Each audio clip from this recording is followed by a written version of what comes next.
My name is Sergey Jivetin. I was born in Uzbekistan, but spent most of my life in the United States. And I'm an artist. I work with different media. I started out as a metalsmith, goldsmith, platinsmith, and then I sort of moved on to alternative materials. But ever since I remember, I've been working in miniature scale. So something that's very intimate, something that's very, sort of tangible and can be handheld.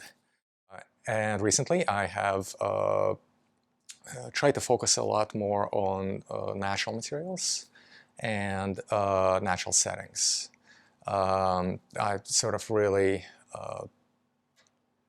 not try to force myself, but to start to think a lot more critically in terms of what my practice actually accomplishes. What good does it do in the world?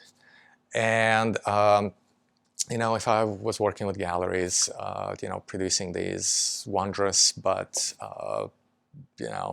objects that were made for consumption by the very rich people who would just buy them and keep them in the closet or whatever, never for the objects never to be seen again, or whether or not it was a piece of jewelry that they would just wear once in a blue moon. It just didn't feel like my work was doing any kind of impact for the world. So I started to really, seriously think about the formats, the larger formats of my practice, and how I can expand into real life, how I can make a difference with my work to the people who would not go to a museum, who would not go to the gallery, who would not encounter art in their daily lives. And how do I reach people like that? And and how do I engage them?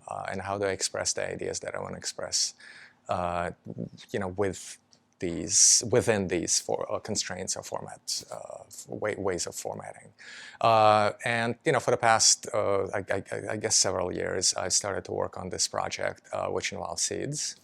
And I started to connect with people who are either seed savers or some kind of horticultural organizations, and just traveling with them, collecting, further connecting with other people who would come to shows like these or conferences like these, and then I would basically be interpreting their story in the seeds themselves.